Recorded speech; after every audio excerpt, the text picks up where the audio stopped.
The Word of God comes to us from Matthew, the 2nd chapter, verses 13 through 18. Can be found on 1502 of the Bibles you'll find on your chairs.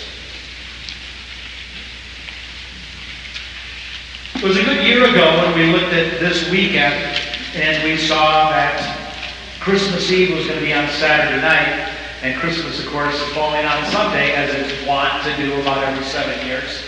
And we thought, what will we do right now? And part of the idea was we had good worship last night for those that were able to be here. And this morning, let's have some breakfast and drink some coffee, and let's eat some sticky buns, sing a couple songs, and take an offering, and call it a day. But today we receive the Word of the Lord. And the Word of the Lord has something powerful and strong, challenging, and my prayer is comforting for us today. Because we know each other well, do we not? And we look around the room and we see the things that have changed from last year, and the people that are not with us today that were with us last year. And what is the Word of the Lord to us today? And this is what it is. A couple of years after the birth of Jesus, the Magi had come, gold and frankincense and myrrh, and they're going on a safe way back home. And we kind of wrap that all up with a Christmas story, and what a great day of celebration. And then, right after that, right out of Christmas morning, just when we're ready to go out back and see whether there's any sticky buns left, when they had gone, them being the Magi, an angel of the Lord appeared to Joseph in a dream. "Get up," he said. "Take the child and his mother and escape to Egypt. Stay there until I tell you, for Herod is going to search for the child to kill him." So he got up, took the child and his mother during the night, and left for Egypt, where he stayed until the death of Herod. And so was fulfilled what the Lord had said through the prophet, "Out of Egypt I called my son." When Herod realized that he'd been outwitted by the Magi, he was furious. And he gave orders to kill all the boys in Bethlehem and its vicinity who were 2 years old and younger, in accordance with the time he had learned from the Magi. Then what was said through the prophet Jeremiah was fulfilled. A voice was heard in Ramah, weeping in great mourning, Rachel weeping for her children, and refusing to be comforted because they are no more. Let's pray. Spirit of the living God, please fall fresh on us. Because your word and your spirit is our very life. There are days when it seems like we can just go along and we're just fine, thank you, by ourselves. And then there's times when we know we can't make it for another minute, another hour, another day. Without your Spirit's presence, we will perish. Spirit of God, fall on us as a community today, we pray. In Jesus' name. We've been talking for the last few weeks about socks and underwear, about the gifts that God gives us, gifts that are perfect gifts, gifts that are imperfect gifts, gifts that don't look so good in the beginning, but hold on a little bit because they turn out better than we thought. And today we're going to talk about gifts that we like to return. There are some things that happen in our lives that we wish we could just send back. My sister, bless her heart. People from the South say if you say bless your heart about somebody, then you can say anything you want. My sister always sent me the wrong size sweaters. She picked out the most beautiful sweaters, and she wrapped them beautifully, and she made me my favorite peanut butter cookies, and she handed them to me, and they were always a medium. There was a time when I was a medium. Well, there was a time when I was a small, too. But that ship had sailed.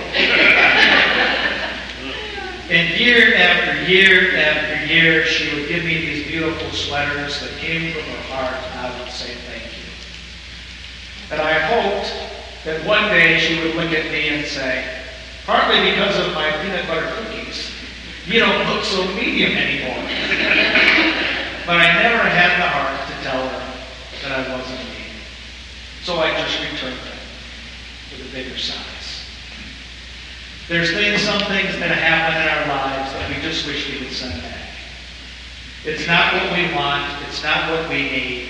There's nothing good that can come from them, at least so it seems. We're pretty sure about that. And we would just like to undo it and send it back. Christmas morning, for heaven's sakes. We're here. It's wonderful. We're together with one another. Why do we have to read about the death of the innocents? Matthew, why do you have to put that right there, right in the middle of the Christmas story? It's like a smack in the face. It's like a bucket of cold water. Why, of all days, do we have to talk about the death of the innocents? We know the story. The Magi leave. They've been warned to go back a safe way. Herod is a psychopath.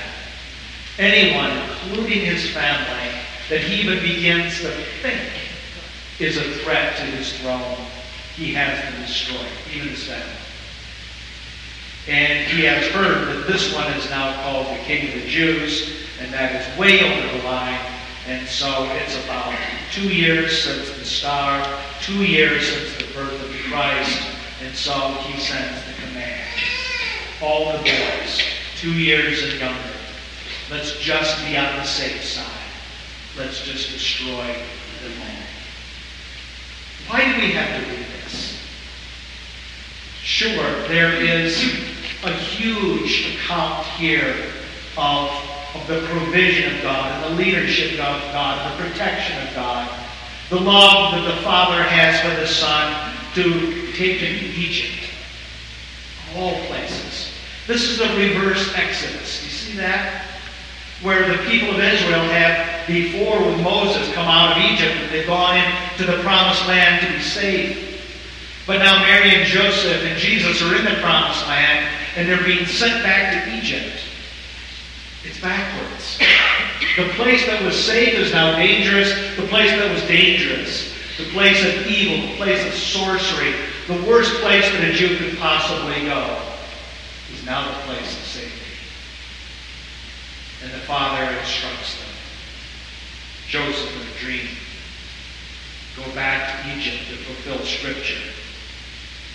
And soon he's going to be moving him around a little bit more to keep him safe, to fulfill more Scripture. So, here we are. Why in the world does Matthew have to tell us the story? Okay, it's true, it's powerful, there's a lesson. But why there and why today? Who read this verse? Who read this verse? People about 70 AD, and they were God's people, and they were under persecution.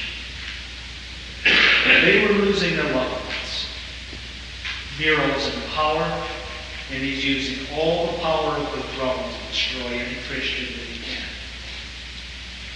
And so they open the book, and God begins to explain to them there are two things that the Christmas story is about. The first one is something that breaks our heart. That is that the birth of the Messiah, the coming of the Christ, doesn't end the suffering. People still die. Loved ones are still gone. Jobs are still lost. So this goes on. And the people in the early church needed to hear that. Because this was a bitter disappointment. They really believe they've been waiting for hundreds and hundreds of years. When the Messiah comes, it's going to be great. When the Messiah comes, they're going to throw off the soldiers and they're going to give us back our freedom and we're going to worship in the way that we want to do it. when the Messiah comes, when the Christ comes, when the Jesus comes, life is going to be perfect. When I become a Christian, when I trust God, when I believe, pray,